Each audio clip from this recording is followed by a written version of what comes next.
जम्मू काश्मीरच्या किश्तवाडामधील चाटोशी या भागात ढगफुटी झाली. त्यात 48 जणांचा मृत्यू झाला असून अनेक जण जखमी झाले आहेत. किश्तवाड्याच्या जिल्हा अधिकाऱ्यांनी माध्यमांना सांगितलं आहे की की आतापर्यंत 48 मृतदेह बाहेर काढण्यात आले आहेत. नेमकं काय घडलं आहे सगळं काही सविस्तर जाणून घेऊयात या व्हिडिओच्या माध्यमातून. नमस्कार, मी सनी आणि तुम्ही पाहताय दैनिक राज्य लोकतंत्र. 14 ऑगस्ट 2025 रोजी जम्मू आणि काश्मीरमधील किश्तवाडा जिल्ह्यातील चाटोशी भागात पहाटे 11:30च्या सुमारास भीषण ढगफुटीची घटना घडली. या घटनेमुळे अचानक पूरसदृश्य परिस्थिती निर्माण झाली. जोरदार पावसामुळे डोंगरावरून मोठ्या प्रमाणात पाणी, माती, दगड खाली आले आणि त्यामुळे परिसरात फ्लॅश फ्लड झाला आणि यात्रेच्या मार्गावर असलेले अनेक भाविक त्यात अडकले. ही जागा मैचल माता यात्रेचा आरंभ बिंदू असल्याने तिथे मोठे गर्दी होते, त्यामुळे जीवितहानी होण्याची शक्यता वाढली आहे. किश्तवाडा जिल्हा रुग्णालयाचे सीएमओ राजेंद्र कुमार यांनी सांगितलं की आतापर्यंत 35 मृतदेह रुग्णालयात पोहोचवले गेले आहेत. त्यापैकी फक्त 11 मृतांची ओळख पटली आहे. मृतांची संख्या आणखी वाढू शकते, कारण अनेक जण अजूनही बेपत्ता आहेत.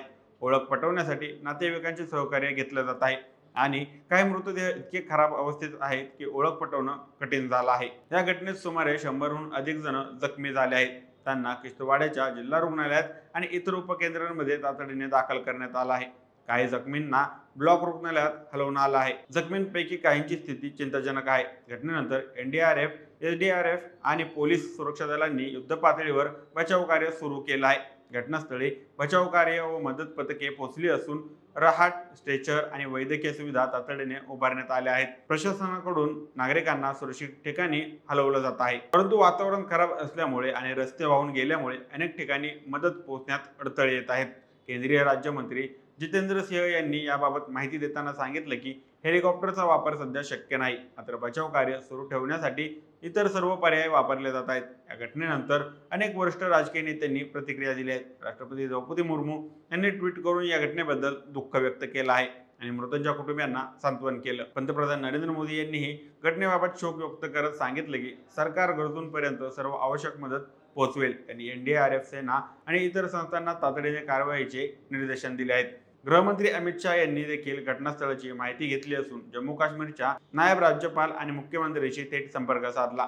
त्यांनी सांगितलं की बचाव कार्य एकत्रितपणे केलं जात आहे आणि परिस्थितीवरही केंद्र सरकार लक्ष ठेवून आहे. जम्मू काश्मीरचे मुख्यमंत्री ओमर अब्दुल्ला यांनी सांगितलं की त्यांनी गृहमंत्र्यांशी संपर्क साधून घटनेची पूर्ण माहिती घेतली आहे. ते म्हणाले की अधिकाऱ्यांकडून परिस्थितीवर लक्ष ठेवलं जात असून सर्व नियंत्रणांनी मदत आणि बचाव कार्यावर लक्ष केंद्रित केलं आहे. घटनेच्या पार्श्वभूमीवर जम्मू काश्मीरच्या मुख्यमंत्री कार्यालयाने मदत व नियंत्रण कक्ष सुरू केले आहेत. नागरिकांसाठी हॉटलाईन नंबर देखील जाहीर करण्यात आले आहेत, जेणेकरून नागरिक आपले नातेवाईक, मित्र यांची चौकशी करू शकतील. तसेच 15 ऑगस्ट रोजी होणारे स्वातंत्र्य दिनाचे सांस्कृतिक कार्यक्रम आणि ॲट होम चहा समारंभ रद्द करण्यात आले होते. मुख्यमंत्री कार्यालयाने सांगितलं की सध्या संपूर्ण लक्ष बचाव कार्य आणि मदत कार्यावर केंद्रित करण्यात आलेलं आहे. ही घटना मैचल माता यात्रेच्या मार्गावर घडल्यामुळे अनेक भाविक इथं अडकले होते. स्थानिक आमदार सुनील कुमार शर्मा यांनी सांगितले की त्यावेळी यात्रेमुळे मोठी गर्दी होती आणि त्यामुळे जीवितहानी जास्त झाली असण्याची शक्यता आहे. त्यांनी याला भीषण नैसर्गिक संकट म्हटलंय. पीटीआय वृत्तसंस्थेने एका व्हिडिओमध्ये प्रसारित केला आहे, ज्यामध्ये डोंगरातून मोठ्या वेगाने येणारं पाणी आणि मातीचा लोढा स्पष्टपणे दिसत आहे. हा व्हिडिओ सध्या सोशल मीडियावर प्रचंड प्रमाणात व्हायरल झाला आहे. किश्तवाडामधील ढगफुटी ही एक भीषण नैसर्गिक आपत्ती आहे, ज्यात अनेक निरपराध लोकांनी प्राण गमावले, शेकडो लोक जखमी झाले आणि प्रत्येक जण बेपत्ता आहे. सरकारी यंत्रणा पूर्णपणे सक्षम कार्य करत असून बचाव कार्य सुरू आहे. नागरिकांनी अफवांपासून दूर राहून अधिकृत स्रोतांकडूनच माहिती घ्यावी, असं आवाहन प्रशासनाने केलं आहे. या संकटाच्या काळात संपूर्ण देश जम्मू काश्मीरच्या जनतेसोबत उभा आहे. आशा आहे की लवकरच परिस्थिती नियंत्रणात येईल आणि बचाव कार्य यशस्वीरित्या पार पाडलं जाईल. माहितीबाबत तुमची मते काय आहेत आम्हाला कमेंट करून नक्की कळवा आणि राज्य लोकतंत्र चॅनलवर नवीन असाल तर चॅनलला नक्की सबस्क्राईब करा. धन्यवाद.